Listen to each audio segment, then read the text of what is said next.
Thank you very much. All right, Town of Groveland, welcome.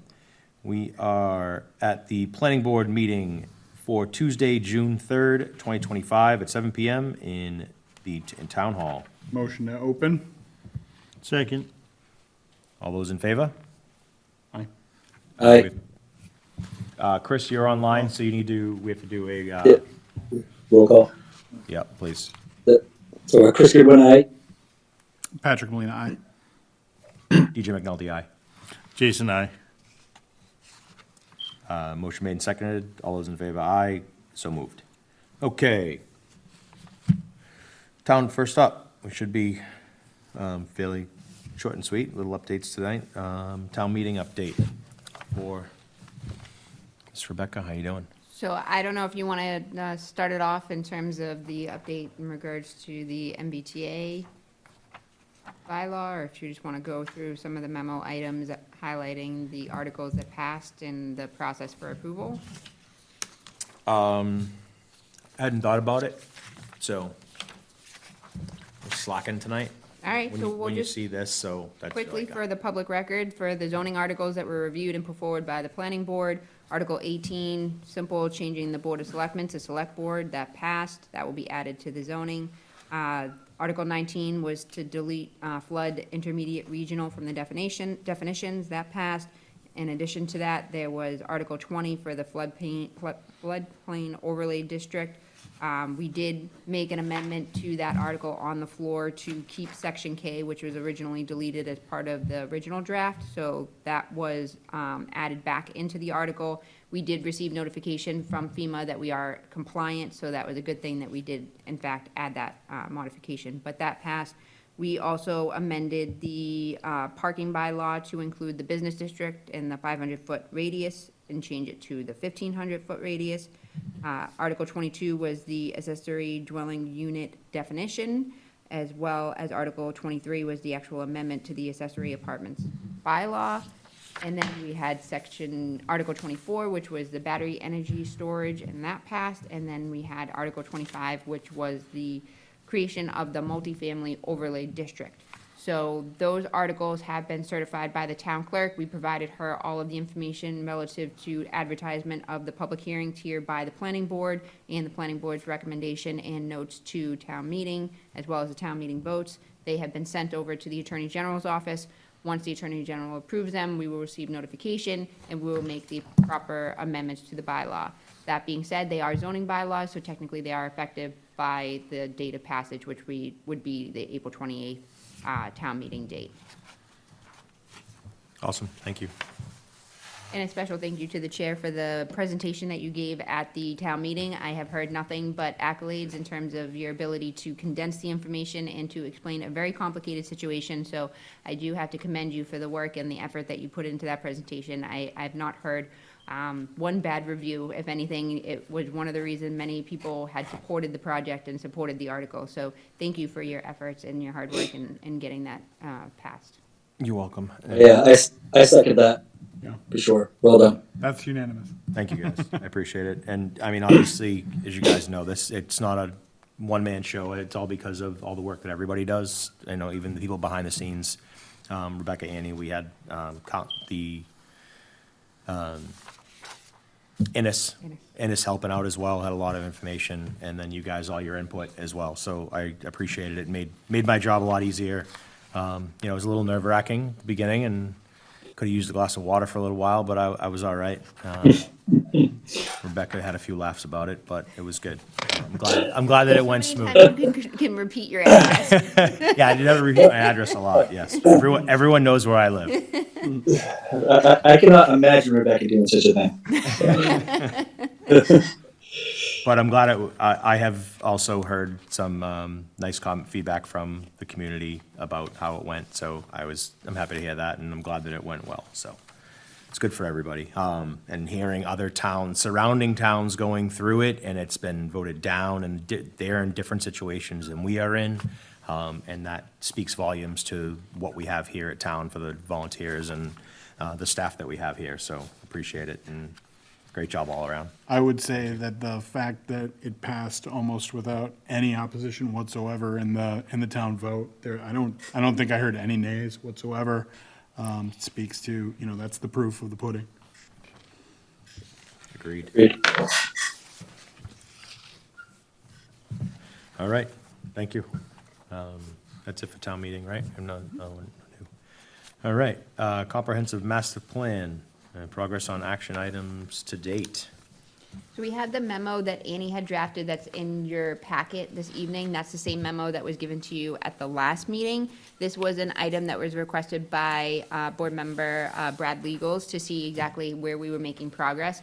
At that last meeting, we had talked about printing out the implementation plan and kind of breaking it down into break-sized pieces that we can actually have a conversation about and identify next steps and what we should be doing in order to move that forward. So what I did is I printed out just the implementation plan for each of the board members. I wrote your name at the top. We can leave it here. You can create notes, and then we'll also create an Excel spreadsheet, and we'll add information as we go along. So for this meeting, I'm not sure how the chair would like to move forward, but we could take maybe just the first page and goal number 1 and kind of go through those, and then we can wait until we get to the next meeting, and then we can take goal number 2. Then we can get into the next one under goal number 1. So there's the Elm Square, and then there's the Pines, then there is the connections component, and then there's goal 2, but I think if we were just able to take Elm Square, goal 1, and then next meeting take the Pines, and then next meeting, kind of go that way. But I'm open to suggestions and recommendations. It's just, I felt as though it was really overwhelming when we took it all together, and we weren't really gonna get much accomplished if we didn't kind of break it down into bite-sized pieces. I agree. Yeah, If you that guys- makes all the if you sense guys in the feel world. the same, yeah. Yeah. Chris, you good? You agree with that? Yeah, absolutely. Okay. Okay. Home Square, and this is also homework, like you said, we can have it accessible online and read through ourselves and have questions and stuff ready as we go through if there's any issues. Yes, I can send you over a copy electronically as well, just of the implementation plan. Awesome. I mean, some of the items in this already, we just kind of discussed at town meeting. We just expanded the radius for parking requirements in Elm Square. That's very much one of the key components of what we're looking at as part of the action item. So I would say we are working towards creating those types of opportunities for economic development down in the town square. When I look at Elm Square, I see the soon-to-be, or maybe not soon-to-be Mexican place. And it has established 2024, and we're in 2025. And I mean, I think about, when I'm thinking about the uses of Elm Square, I'm wondering why, a project that was greenlit and things were going on, why something like that can't have some better throughput, maybe? And maybe this is a great opportunity as we look at that, when you look at 1.2 in the development of a permitting guide, is that we did have something back in 2016 that, alerted businesses as to what would be required to move through the phases, whether or not there'd be additional permitting through the zoning board, the planning board, the conservation commission, whether or not you needed to talk to the Board of Health, whether or not you needed a business certificate from the town clerk, and all that type of information. So I think that would be a really great opportunity to take the example that you just discussed with the new restaurant and kind of get feedback from them as to some of the hurdles that they experienced. I know that they had some issues internally with their developers and engineers, but I think if there's a way for us to streamline the process and get an updated document so that they felt as though they could, all right, we met this. That they're this- partnering with the town. Exactly. Yeah. So that would be something that we can definitely work a little bit more on, and I can get something drafted. Like a roadmap. Yeah. Yeah. And we can bring it back to the planning board for additional input. That would be awesome. Do we offer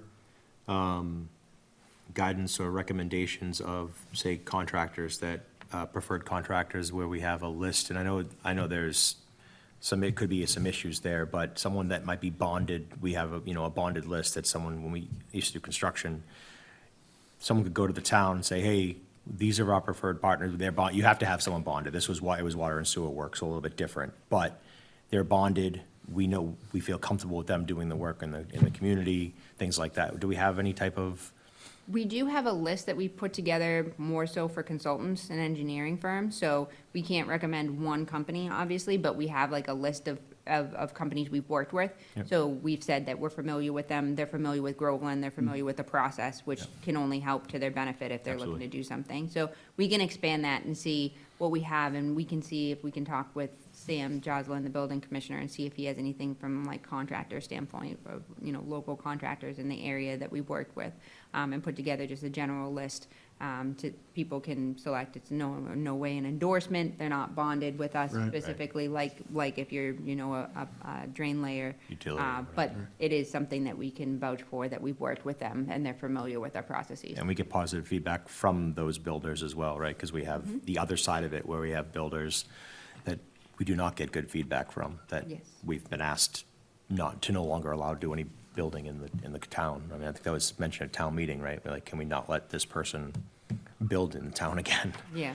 Yeah, and it's difficult because if you get too much into that kind of thing, then it's like a steering kind of Yes. Yes. question. And we certainly obviously aren't trying to funnel particular business to a particular provider, but to have a list of people who are qualified to do the work and, like have had a good track record, I think that Agreed. certainly, and I mean, we can always run it by town council, but, I can't imagine that would be a problem. Right. Again, with the concept of giving people who want to do business in Groveland an opportunity to, like making their road a little less difficult.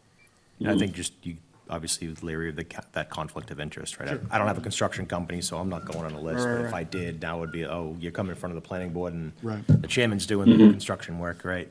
It's gonna be stay away from things like that. That seems to me to be a bright line. I feel like it happens. Not here, but feel like But- it could happen. And like you said, also with the restaurant going in, that was part of the special permitting process with the parking, right? They didn't have the parking, now they do. So that would be one less step that they would have, they don't have to manage. Are there planning board barriers that are facing them right now? Things that are, like within our ambit, or is it I don't stuff that's believe so. like completely out of our? I believe Scope. they have what they need from the planning board at this point in time. I also believe they have their approvals from the zoning board of appeals. I do know that they received their liquor license from the select board as well as the ABCC approval. I think what's holding them up now is final inspection through the building commissioner's office as well as, food, permits through the board of health. So I think those are their remaining hurdles in order to open. So, but I do know that I just saw them in the building last week, so they are working to rectify those. Great. Yeah, because it definitely is a very challenging thing to do, especially if you don't know the inner workings of how to get it done. And the guide is probably the best thing to help aid that along. So to review that and to make it a little less complicated might be a really good place to start. And then that would also in turn encourage folks who, might be on the fence about working with Groveland to like, try, if they see that the town is showing some actual throughput and trying to make it more manageable to jump through the hoops that you have to jump through, then I think that encourages people downstream too. Word will get out. Agreed. First-time business owner, has no idea what, he knows he wants to do, it's always been his dream. I want to try something, but I don't know where to start. He can go to his local town and say, hey. I see the 1.6 on here as well, gas station and post office. I know that we had originally voted for the gas station to be, it was back in, put in DOT's hands about whether it needed to be a curb cut and all. I believe it's approved. I don't know. I do see some vehicles parked there now, and I don't see any use going on, but I do see a couple vans that are going there. And on that, as part of the town planner update, I was going to let you know that Star Construction has come in and has submitted a building permit and application to begin site work at that location. The last hurdle they had was to go before the Conservation Commission, and I'm not sure exactly where that is, but obviously he's going through the process, otherwise he wouldn't have pulled his building permit or tried to apply for his building permit. I did hear that there's a couple of things that he needs to do per the planning board decision. I think there was a photometric plan, and I believe there was a site plan of some sort that he needed to submit, that we're just looking for him to submit in order to check off the list that he's complied with the conditions of the decision. But it's also, the finalized landscaping plan, not site plan, that we're looking for. So once we get the required documentation from the planning board side, we'll sign off on it on our end. But there does seem to be a little bit of movement, and maybe once he occupies the site and he's up and running, we can reach out to him and see exactly whether or not there's any other ways to create more opportunity in that particular area, and try and offer resources and amenities that would help his business. But yes, he also has an access permit with Mass DOT. I believe there's signage that needs to be put in place, and I think there's some striping that he needs to do. And I also believe that the guardrail needs to be pushed back slightly in order to accommodate such. But he does have that, and that's under the state's realm. I just, I know that I want to watch that, because when I looked at the plan, that entrance comes really close to that handicap access ramp that's on the post office side.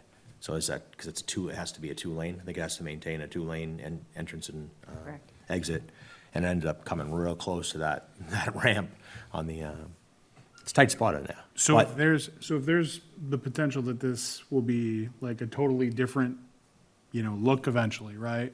Could be. Then is it that, who owns the spot? So the owner is still the same, the gentleman who came back, his name is, Was it Mr. Kim? Mr. Lee? Mr. Lee? yeah, Lee Wing, I believe is his name, and he's still the owner, and he still owns the post office as well. Oh, okay. So I believe this is a lease agreement with Star Construction, but Star Construction is the actual company that will be utilizing the space, and he's the one that's supplying the landscaping plan, the photometric plan, and meeting the requirements of the decision. And then, the buildings could be entirely different based on what ultimately is decided. They won't alter the building itself. They're still keeping the canopy, they're still keeping the exterior. Oh. It's all was internal cosmetic. work that they're looking to do. There's a lot of- No exterior work, other than simple cleanup. And I believe that they went before the Conservation Commission because they were looking to clean up some bushes, and some brush to kind of clean out the area a little bit. Well, in 1.6, we're talking about like a study to like what could, how could you reimagine that space?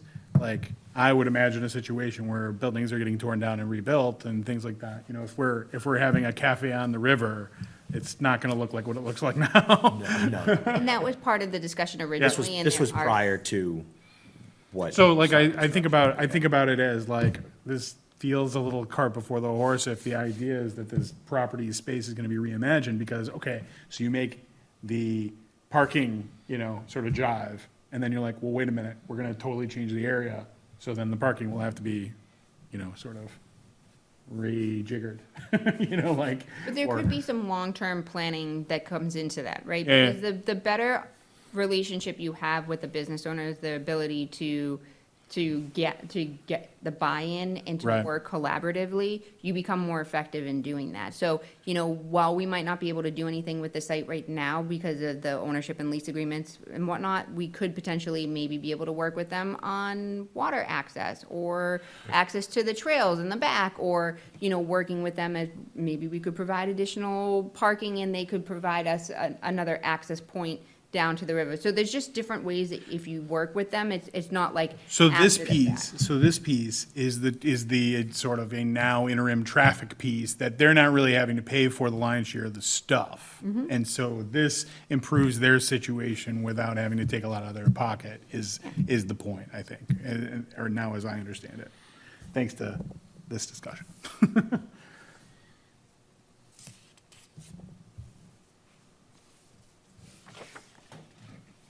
And I know that you'll see a couple of the items reference the historic tax credits as part of an initiative and a incentive for development in the area. We don't have a historic district here in town. I do know that the Historic Commission has been working diligently to create a historic district and a demolition delay bylaw that they're looking to put forward potentially at the next town meeting. But that has not come into effect yet, and they're still kind of in the midst of working on it. I do know that they're looking to get Washington Hall on the National Registry as part of a CPC project, but that's not really focused on the Elm Square area. But I would imagine due to the history of that particular area in general, the town center and the development and the connection to Haverhill, that would be an area of interest to Yeah. take a closer look at some of the houses that are along the river that might be historic and see how we can preserve the history of the community and the character of the current houses and buildings that we have.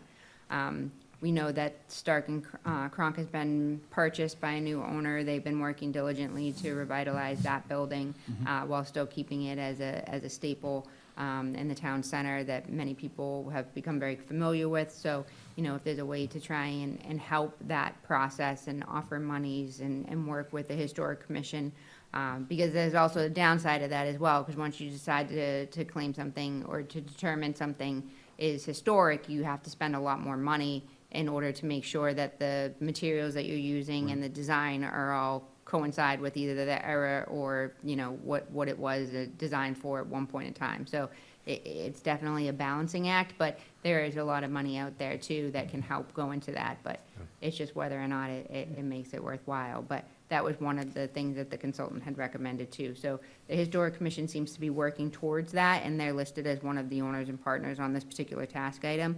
But it would be worthwhile maybe to reach out, and I can start a correspondence with them, just saying, we're going through our comprehensive master plan. We noted this, where are you specifically within taking a closer look at, your historic districts and where you would want to consider locating them within town, and I can report that back to the board. Yeah, and I mean, I think it's important to think about what do you want Elm Park, the Elm Park area to look like in 5-10 years?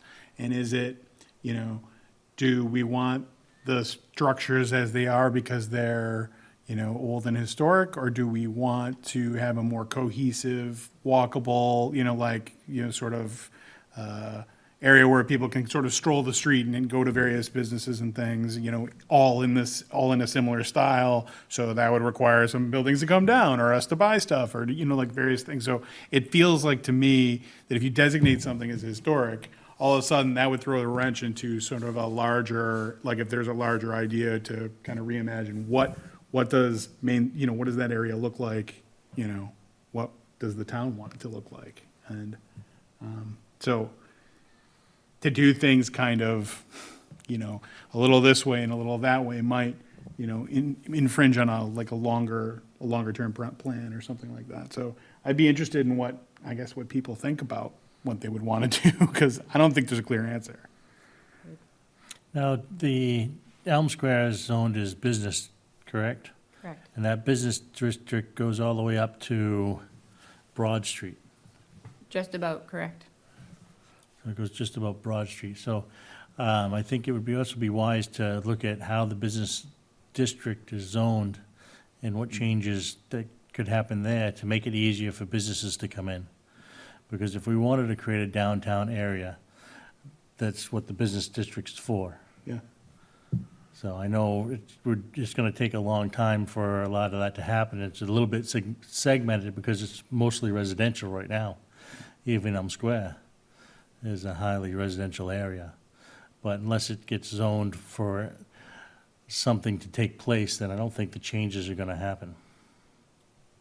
I would agree. We can take a closer look at that for sure. 'Cause Yeah. I do know that the way that the zoning is, when you look at it too, is that the way that it was originally implemented is it cuts the lots. So instead of like putting a whole lot in a district, in some of them, the actual line just goes right through a property. So they're both in the residential and the business. And I know in some cases, I believe it was before the planning board, the lot on Main Street, that was an A&R that was approved, it would both split between the residential and the business district. So originally, it was a business plan back in 2013 to have a mixed-use type of situation with storefronts on the bottom and apartments on the top. There were some issues with conservation. They were not able to move forward as they wanted to, so then they came in with an A&R plan to split the lot and have two house lots. So, and they can do that because of the fact that the lot is literally 50% in the business and 50% in the industrial, and there's no, clear cut as to which one. So the building commissioner has to make a determination as a zoning enforcement officer. So cleaning up that zoning, to your point, and also cleaning up that district line to put the entire lot within that particular area would give us an opportunity to take a closer look at what's allowed in the business district and how we can, again, incentivize individuals to take advantage of that particular area so that we can encourage economic development. Yeah, especially if you want to be more business-friendly, the way that the zoning is written to begin to take things away from the zoning board of appeals and give them the right to actually put in a business, I think would make the whole process a lot smoother and easier for businesses.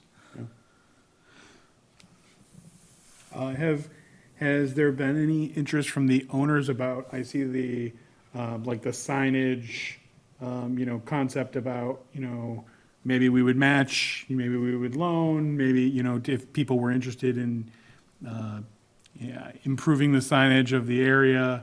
I mean, I guess, to make it more homogeneous to, kind of a historical idea or whatever, make it so that it's a little more unified or something along those lines. We can work on some wayfinding. I know that as part of our Complete Streets plan that we completed and part of the priority plan, we do have wayfinding as part of that, which allows us to capitalize on grant funding.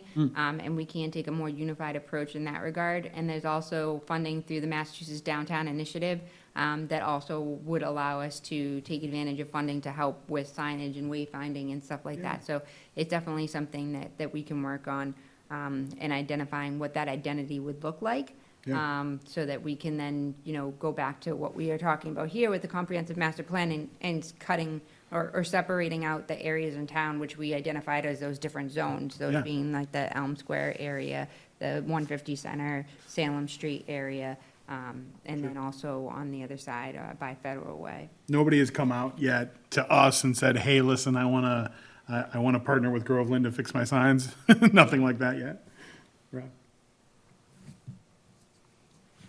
But I think that works in terms of some first steps that we can have, so we Yeah. can go back and I can work with the MVPC and see whether or not they're willing to take an update to their development permitting guide. If not, we can take a stab at it and identify a chart, if you will, and we can give it to the planning board, and you can give us some feedback on that. I'll reach out to the Historic Commission just to start that conversation, let them know that we're looking at the master plan like we had just mentioned, and that we're looking to see if they have any updates on the historic districts, and we can at least mark that down, what we've done, and follow up with those items if we don't hear back, or if there's no movement or whatnot, so we can just kind of track the progress. And then I will also take a look at the wayfinding and see exactly what we have for grant opportunities when they're open, and kind of look into that a little bit more. And then, like we said, as soon as we get more information from the tenant that's going into 301 Main, we can start to build that relationship and see what we can do in order to help his business in the downtown area, and then kind of see what we can do in terms of networking and making sure that it can become more of a community space as well. Do you know if the Historic Commission has applied for Elm Park yet to be on the National Register? If they've applied yet? Yeah. do you know? I don't believe so. No, yeah. It's only what they've declared, Elm Park as being historical, the park itself. Yeah, because I know we have very few, we talked about it at the CPC meeting, that there's very few homes that are on the historic registry. But I thought there was some conversation around Elm Park itself, which is something that meets, we talked about the criteria that it has to meet, and that obviously Elm Park would meet that criteria, but I don't know if they had started that process of putting that on there. I don't believe so. I know they've done an inventory. I've seen documentation, and I know they worked with a consultant for an inventory. But I think there's a big difference when we talk about the historic, what's classified historic and what's not. So if it's on like the state historic registry, like what protections does it have in place versus the national registry? Because like there's certain thresholds where it's like, oh, it's historic, but there's no protection, nothing happens, it's historic, but it can be knocked down the next day. Whereas like if it has another classification, you can't touch it, like legally cannot take it down unless, there was a fire or something, you know what I mean? So I think there's different like categories and what it's classified as, and I think some of the houses in Elm Square have like an even thing on Main Street, I've seen like the little placard outside that says like 1876, Right. Yeah. Stuff like that, but I don't know whether or not there's any protections in place that would warrant that from staying that way. If That's it's not something- registered, it's not. Yeah, which would be beneficial in terms of if you wanted to update the business district. Yeah. So, yeah, it's probably something we need to dig into and find out. Would it be a good idea to have, to invite the group of owners in that, block or so area in to, have a just sort of broad discussion about, hey, what do you people who own these places think about what things should look like in 5 years? And see if there's any consensus between, some of the owners that could maybe give us some directions about, what people would be amenable to and, those sorts of things. And then that could help guide us to, move in a particular direction. Either that, either bringing them before the select board maybe, or. Isn't there a committee that already, So the Economic Development Committee exists to help facilitate those types of conversations, but I think it might be worthwhile for the Economic Development Committee to reach out to the business owners, maybe in the form of just getting, their contact information, sending out a survey, just saying, hey, we recreated the Economic Development Committee because it was a different committee at one point in time and had transformed into a couple of different things, but never really took off. And there was a couple of business owners that were on the committee. I believe Brian Canal, I believe Lee Wing over the owner at 301 Main, and there was a couple of others. I think the gentleman from Stark and Gronk was on that, and the owners of the hairdressing salon on the corner. So we do have their contact information, so maybe it would be beneficial to kind of get some targeted questions where we're looking for some feedback specifically, and we can kind of try and initiate that type of conversation again, and we can use the Economic Development Committee as a driving force for As a that. vehicle for that, yeah, I mean, even just to get them in the same place and have them, talking to someone who is interested about, like seeing what kind of, what kind of ways you can kind of coalesce. because This area. I see that the shared parking is still a hope for Elm Park. And that's something that they had gone over in great detail. And then the other thing is Sweet Paws, that location. We should reach out to the owners there because that's changing hands and there's been talk about changing that building completely. Yes, so we do know the owner of that particular location. I'm not sure exactly what their plans are, but we can definitely reach out. I wasn't really sure, based upon the news, if they were gonna keep this location and build and how long they were gonna be there, or if it was they're leaving entirely, or they're gonna have two locations. So I'm not really sure what their final plans are, but we do know the owner and we can reach out to him for sure. Awesome.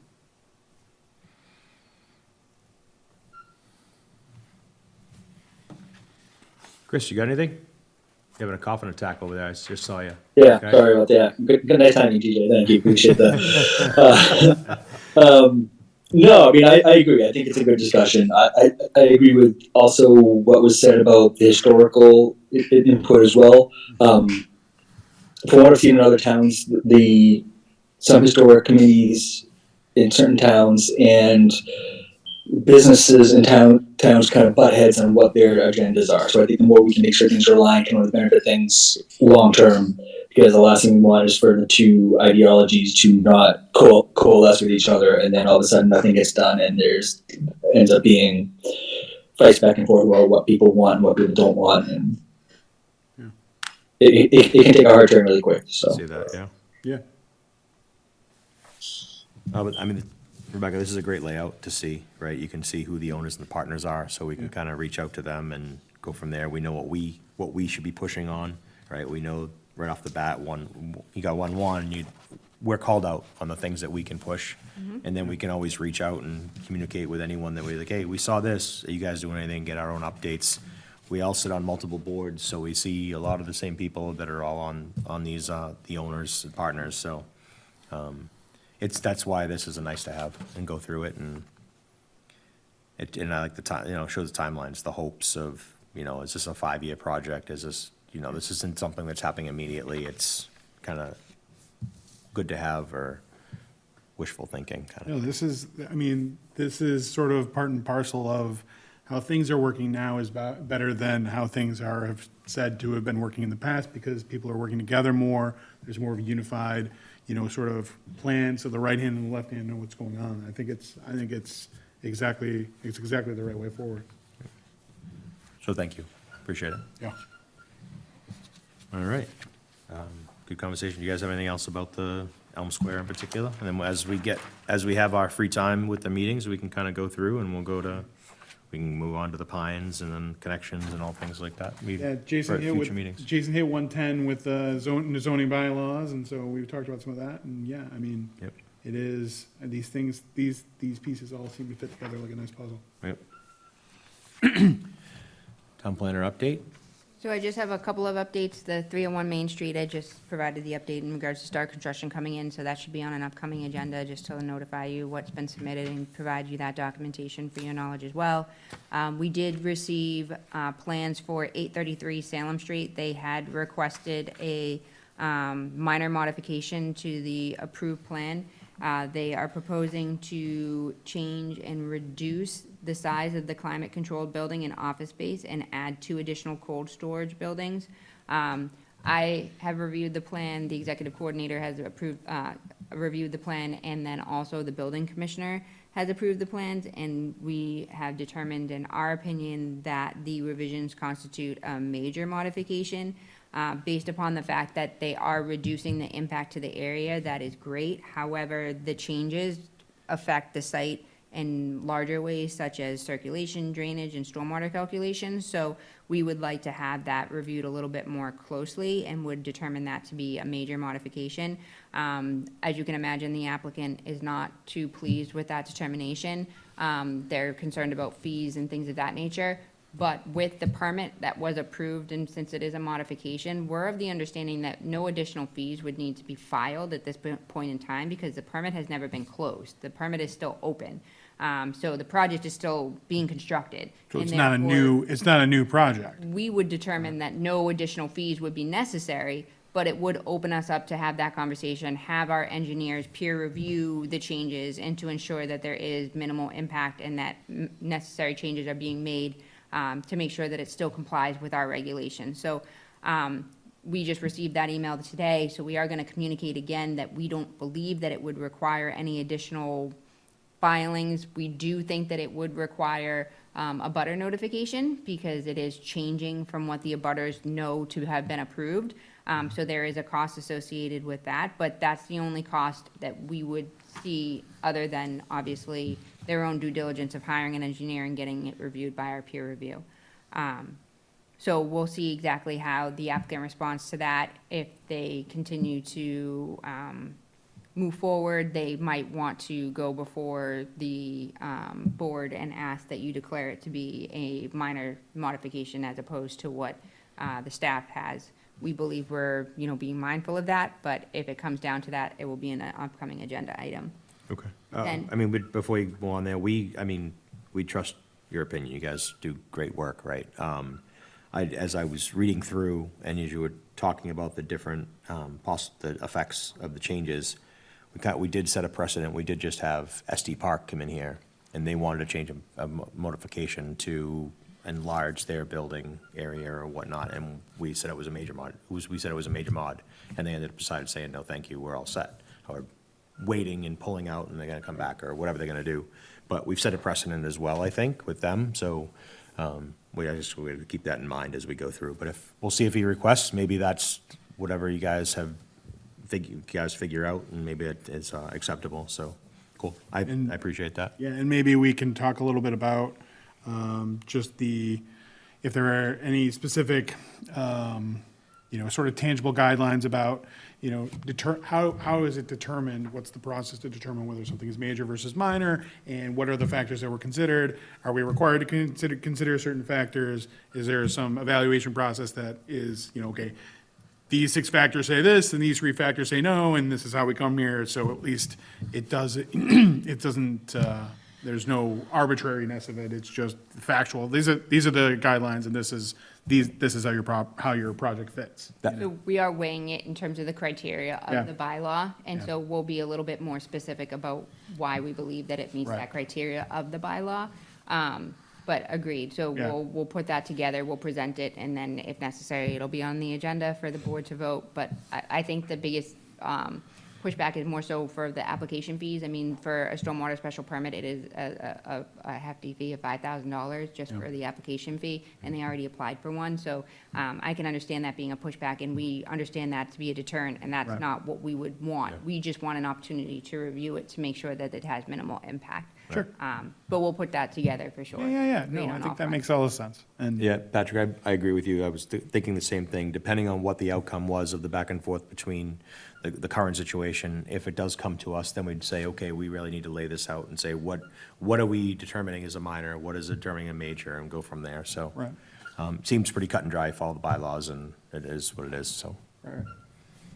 Makes sense. And then the other two updates are small, 6 Homestead Lane. They are planning to submit a request to the planning board seeking approval of a removal of a couple of trees in the no-cut buffer zone. So What was the final outcome of the last time they came before us with the removal of trees? I'm Did we not, approve it, or did they stop coming?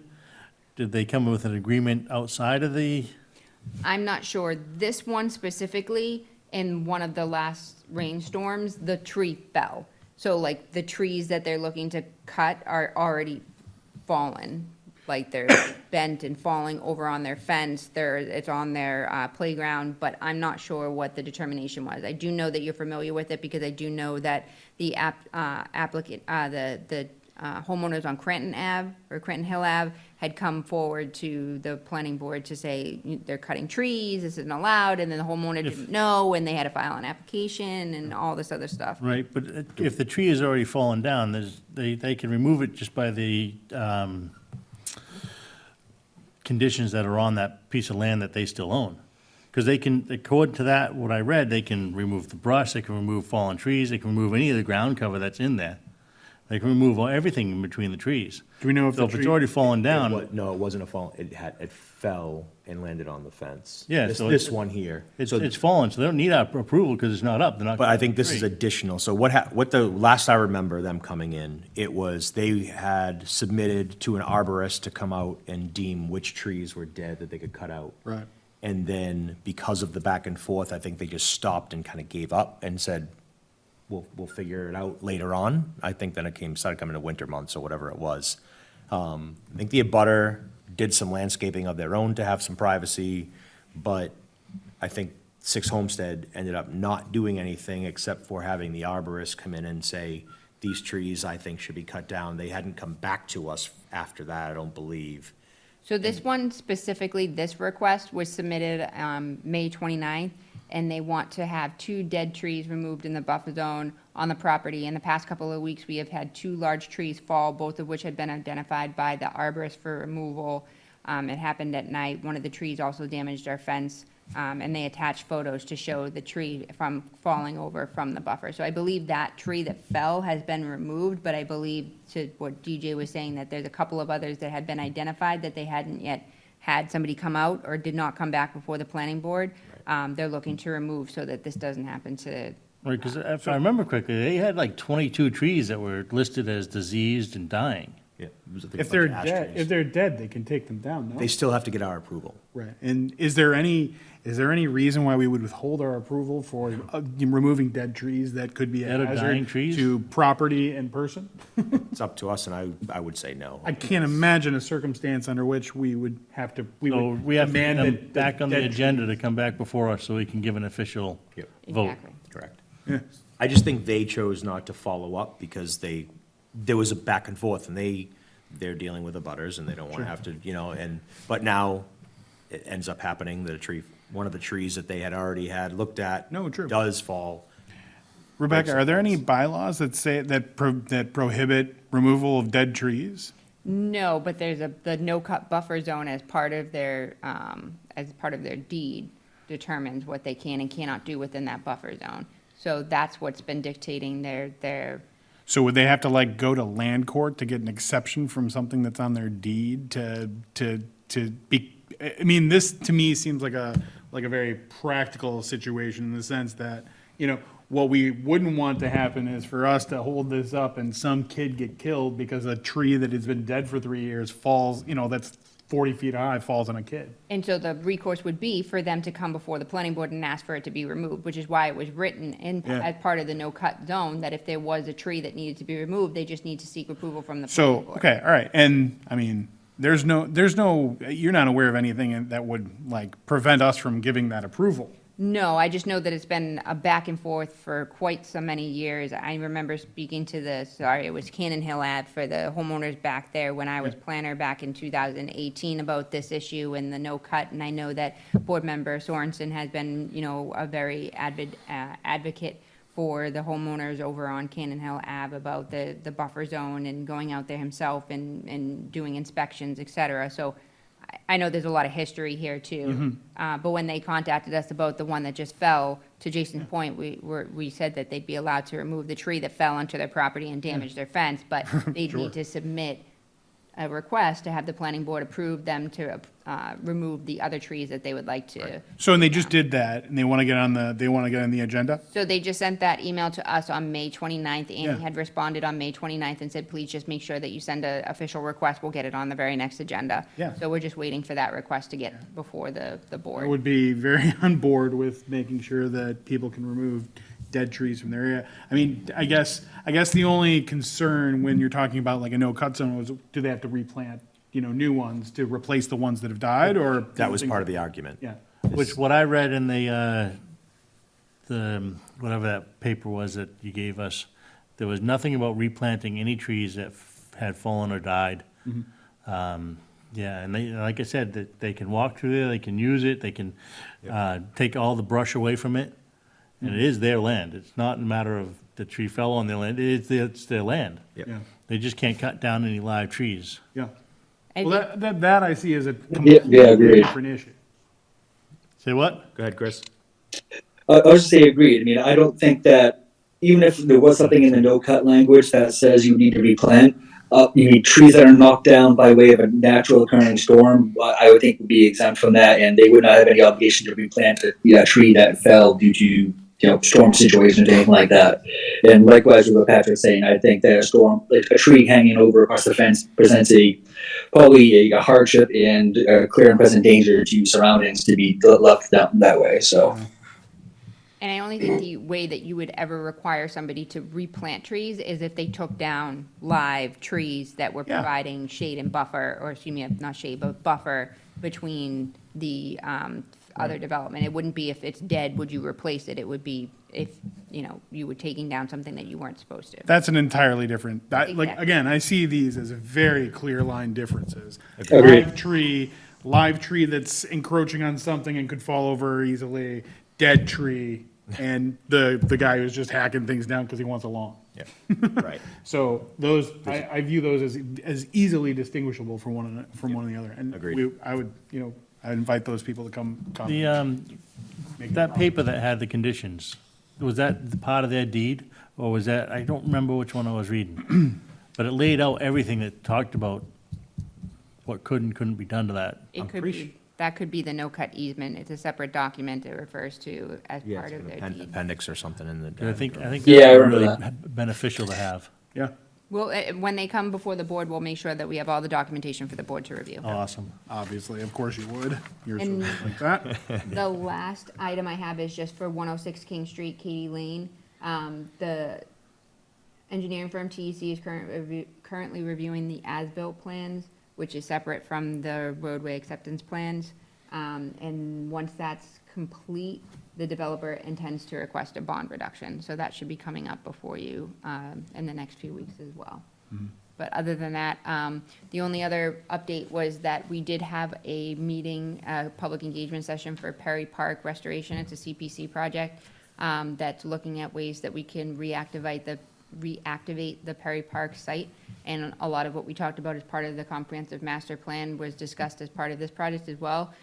Creating, large swings that even adults would be able to, that go in between the trees, creating like a stone dust path that would go back into another area in the back, and there'd be an art installment, making access along Main Street on another section, making sure there's a crosswalk that gets you safely to the sidewalk, that gets you safely all the way up to the Shanahan field as well as the trail, and making those connections. So it was well attended. We got some really great feedback, and it's just another way that we can try and incentivize, pedestrian activity and promote economic development within the town center, as that being the key destination to add something else to do, whether it be a coffee shop or an ice cream shop or something when you're walking on along the way or stopping somewhere. There's just something else to do. So it was very well attended. We got nobody to come to the comprehensive master plan meetings, but we literally had 12 people attend this one particular meeting. Right. So it was very good to see, and I plan to bring some more information to the planning board just so that you're aware of what's going on with that project. Speaking of Shanahan Park, I saw that it looks like the top coat is on. No, it's still a Nope. binder, but they Okay. should be doing top coat shortly. I think that the cutoff date is June 15th because they are also going to be doing the top coat over at the Pines, and the Pines is being utilized by the high school girls softball, who I believe are in the championship, and will be hosting their games here at the Pines because they have home field advantage. So you can't Nice. drive on the parking of the top coat once it's put down. Right. So we have to try and be mindful of the Yeah, through traffic. no, for sure. A lot of logistics there. A lot of logistics there with hot topping and everybody hot topping right now, because this is the time of year to do it. If it gets too, you can't do it when it's in the middle of the summer, you can, but in the middle of summer now, it's too warm, it takes longer for it to settle. This is just the logistical stuff. Once it's yeah. done, Shanahan will be done, the Pines will be done. So good. We'll be in really good shape, and we will not have this for the fall season, the summer season, or next spring season. Yeah. I want this done as much as everyone else, so. I'm I sure of assure it. you, we I'm are sure of it. constantly talking to the contractor and trying to get them Yeah. to move as quickly as possible, but right now, it's just because of the game schedules and tournament And in schedules. all fairness, that contractor he's been moving, even though there seems to be a few people, they moved quite a bit and really well. Yeah, I In mean, terms of the way they got those walking paths done, and, I mean, we did the change order for the additional path, and they knocked that all out. It was really been impressive, and they seem to be doing pretty good work. well, and Shanahan was just approved in 2024 town meeting. I mean, it's, just a shade over a year and it's gonna be done. That's pretty good progress in my book. To go back to Perry Park real quick, I wanted to try to get here, but it wasn't gonna happen that night. But, was that the phase one from the CPC Yes. follow-up? And, so was there the engineering plan that was done? Was that presented? So they came up with a conceptual plan, so we did do a survey, so we do have a wetland topo boundary survey that we have associated with the land. It's much bigger than you think, it's not just that side section, it goes up all the way on the side and comes out near TD Bank, goes Right, all the yep. way back there. Yep. So this will give us a conceptual and an estimate that will then allow us to move forward with phase two, which I believe the project applicant is gonna be moving forward with a request for CPC, is to actually do the bid documents and get the project, the specifications, and get it out for construction and include construction costs. Okay. And what about the knotweed removal? So that was part of the project as well. They did a treatment back last year. It seemed to have gone really well. I'm very limited knowledge base when it comes to that, but I guess it's been very effective, and they should be going out in the next week to do another treatment, and then hopefully that will take care of that, and then it's just a matter of figuring out from a long-term perspective if we expand the parking area over there. We do have a curb cut, I was informed, but we don't have rights to use the area of parking from Mass DOT, because it's 113 is the state highway, so we do need to get that, and if we do, we just are looking at 6 spaces. Do we extend it beyond, because there's some homes over there that don't have parking, so parking seems to be a big issue. That would also cut into the knotweed, taking out the other knotweed that extends into the back and creating, native shrubberies to do like a natural screening. But it seems to be, the plan is to be very passive in terms of the plan moving forward, with the, being mindful of the environment and taking care of the invasives, which is just drastically taking over the area. Right, because the more passive, the less maintenance. Yes, and that was something one of the attendees had said, like, how do you make this the least amount of maintenance? Because it's just, hit or miss sometimes, whether the town mows it, doesn't mow it, but do we make it a field, like a meadow, and make it native so that you're like walking through a field, but the pathway is the stone dust, and do you mow it, or is there a certain area where you mow and then leave the rest? So Hot top it? the Hot landscape. top it all? Yeah, the landscape architect was very creative. Yeah. I'll send over You're gonna the, lose your. I'll send over the conceptual Hey, plan careful we put there. together. It was a joke, it was a joke. I believe I just heard Wall A trying. Talking about Shanahan Field, I was talking about the hot top, and it's a joke. Sorry. No, you're good. No, no. And I have a question on a completely unrelated topic. Did they discuss any place around the library they would be doing the butterfly garden? They did have a conversation, I believe that at the highway department meeting that we had this morning, the public grounds and cemetery supervisor, Anthony Corselli, was going to meet on site with the youth services librarian about the location and what the maintenance would be and what the plan would be for the proposal to go before the select board. So I don't believe a location has been nailed down yet, but I know they're having conversations. Okay, I was just curious, because when I lived in Florida, we had built a butterfly garden. It was really a spectacular thing to watch.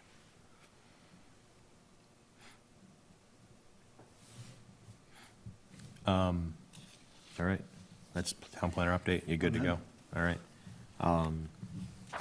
Next is other items not reasonably anticipated at the time of the posting. I have one thing. So, as you guys know, Rebecca and Annie have been taking the role of town planner for a while now, volunteering, kind of stepping up as they always do. But we do not have a town planner. As we have more of these projects that are coming in and there's any type of communications back and forth, I'd like to request for the board to start sending all communications through me, through the chair, whether it's me or anybody else, right? Just have all communications come through chair until we have some type of planning representative that we can kind of go reach out to, instead of going through Rebecca and Annie when they're doing their other day-to-day work, instead of doing the volunteer. They can come through me, and that's helpful also for me to be able to receive that from any of you guys, and then I can then send that out, redistribute as necessary, or be prepared when we come to a meeting and be able to share that stuff as well.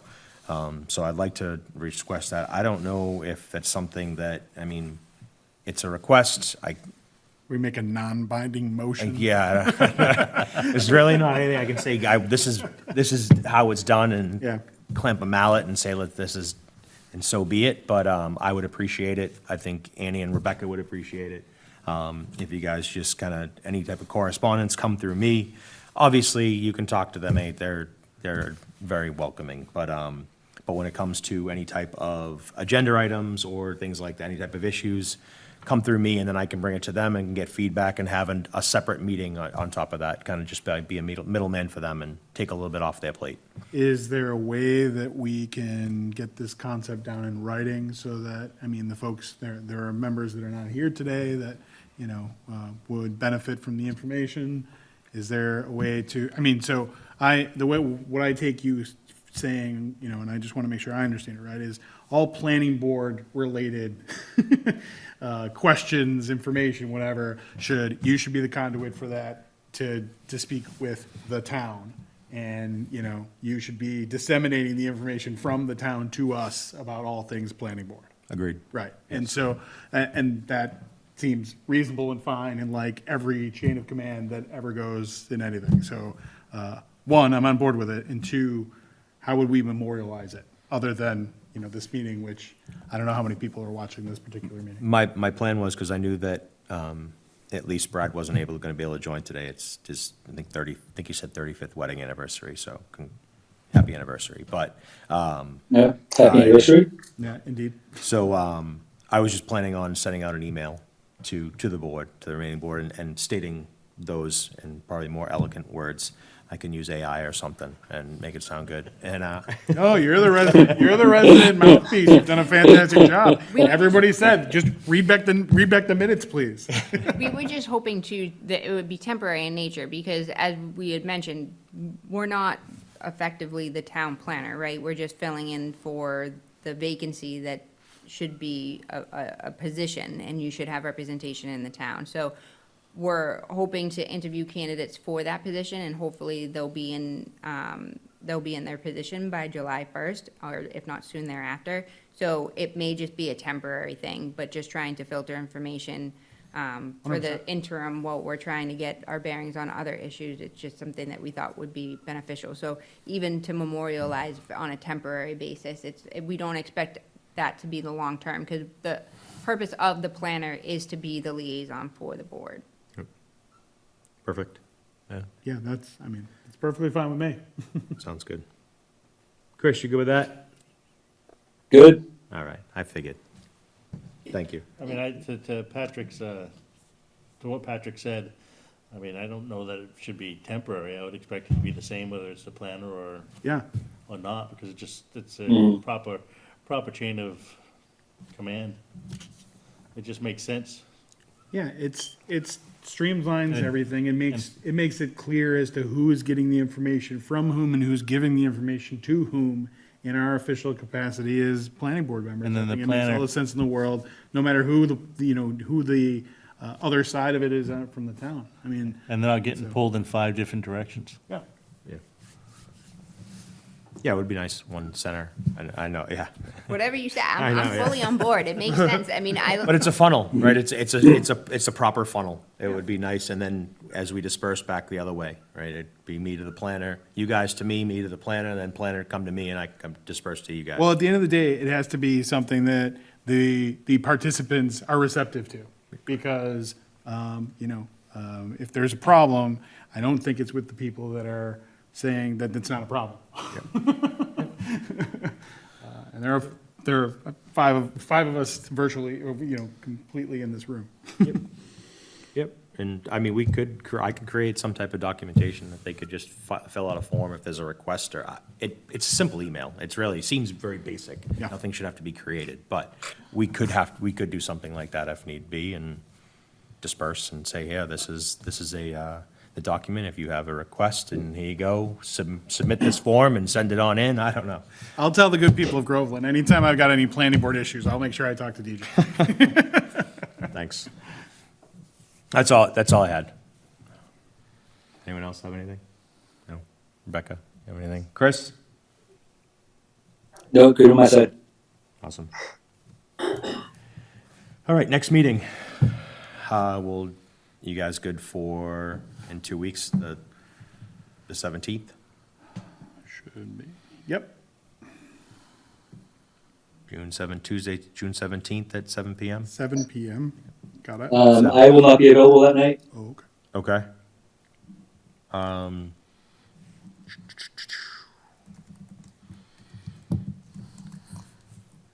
But if there's a quorum, please don't delay on my behalf. Yeah, but there may not be, so we have to Yeah. factor that in. Are you good for the I 17th? am good for the 17th. You are a busy man, are you good for the 17th? I'm not busy. All right. I'm good. Because I know we have a CPC meeting on the 16th as well, I think, Yep. right, so that ends up being a busy week. Chris, I think you're off the hook for the 17th. As we know now that Homestead should be on the agenda, correct? And maybe 106 King Gate Lane. We don't know anything about the rest of the updates, depending on 301 Main, we don't know yet, but. exactly, it could just be correspondence, just Yeah. for in the know kind of thing. And 833 Salem is At 8:30, probably, depending, yeah. Yeah. Yep, cool. So we will have topics on the agenda. well, and we can also talk about the Pines, which We could. I think I think this is a very good idea. It's thorough, the way it's been presented. It's a very easy roadmap to follow, and it at least gets us discussing these talking points, which is what Brad, conceptualized and what everybody's delivered on. It's fantastic. If Chris would like to attend, I don't have anything on the 24th, if you wanted to go to the following week, the 24th, and not have back-to-back meetings. Well, I know that at that point, school is out, right? I think the last day of school is the 16th. So I don't know what people's plans are, and then we would go into July, which ended up being a week later. So I guess we can keep it on the 17th, the 1st and the 3rd, right? It seems like a short month, so. I'm willing to do either. Okay. If Okay. everybody wanted to go on the 24th, I wouldn't have a problem with that. Okay. We'll plan on the 17th, and if this becomes an issue, then we can go from there. I just wanted to throw it out there. Go ahead. I was gonna say, I won't be here the week of the 16th, so I don't know if I'll have Annie around. I'm not sure if she'll be available for a night meeting, but, I mean, obviously, I can provide all of the information in advance if anything is submitted. But that being said, I'm not sure anyone would have enough time to submit anything other than maybe potentially like a 6 Homestead Lane that doesn't require any noticing or anything like that.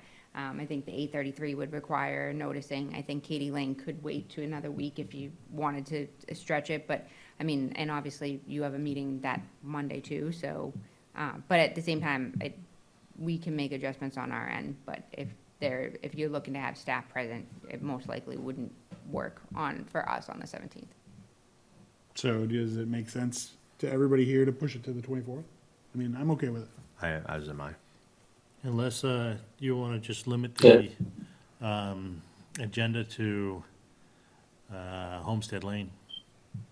I mean, We what's can have the, one what's the the difference? 17th and 24th. What's the difference in giving it 1 week? I mean, I think it would be fine. Okay. I mean, They haven't said anything as of date. I mean, they sent that over on the 29th, so what is that? Not even a week? yeah. Yeah, so it hasn't been a week on Thursday. So what say you, Chair? I have a planning board issue and I want to get it out to the people. What do you think? What do you think? 17th and 24th? I mean, so as far as like you had just said, I feel like the 17th is probably good for Homestead, because the last thing I want is a dead tree. Oh, right. Falling and yeah. having someone hurt, right? in- If in the that's, 6 days in Yeah. between, fine. Yeah, I am true. 100% on board with that. I do not want that on my. what's calendar. that, Chris? I said, yeah, agreed. Even just to take care of that issue might be a good idea. Yep. They have to do some stuff before they come in, though, right? They have to, or do they? Or is it submit a just a letter. matter of getting it on the agenda? I think Just it's submit a letter. Yeah, I think they just need to submit a formal letter based upon. So the as long as they do that, we could have them on for 17th, no matter. I'll reach out to them tomorrow and just let them know that the planning board is eager to get them before the board so Yeah. that they can take care of the issue, and make sure that no additional trees fall if there's a windstorm. And Yeah, if yeah, yeah. they would like to get you before them on the 17th and see if they'll be able to submit. If they Perfect. say, no, it's too soon or whatnot, I'll just let you know, and then we can, reschedule the meeting for a different date, or we can have the meeting. Because there's no public hearings or anything that you're continuing to, so Yeah, if we right. have to reschedule the next meeting, it's not a big deal. Okay, perfect. All right, yeah, 17th, because we don't want any dead trees in our conflict. 17th at 7. Okay. And then during that meeting, do we still plan on having one the 24th, or? Not unless we have to. Yeah. It says we don't have to unless. Okay, because I just wanted to make sure that we could put together that list of contractors that you mentioned. Get the guide that we currently have for business owners so we could revise it. And also the specific zoning for the business district, so we could look over that, review that, and maybe offer up some changes. So those should be agenda items for the 17th? I don't know if they should, or we could push them back. I I mean, I say we don't think might we're in a want to push rush. those to the 1, because if you're Especially not going to since be, Chris ain't gonna be there. Chris won't be around and you won't be around as well, so I think. I'll probably provide any Put of those in the the first. information to you so that you have it in advance. Mm-hmm. And then what we can do is I'll just put it under correspondence and then you have it. And then when you put it on the agenda item, you'll have had a chance to review it so you can have a little bit more of a productive Okay. conversation. And I would say that July 1st is probably going to be tough too, because that's the 4th of July week, so who knows? I know I might be going away. Okay, But okay, yeah, 17th at 7. We'll go from there. that sounds good. But we have a list. Thank you. Anything else? Chris, you have anything? No, all good on my side. Okay. Entertain a motion to adjourn? So moved. Second, All those in favor? Jason, I. Patrick, aye. DJI. Chris, aye. So moved, 8:27. Meeting adjourned. Thank you, Groveland.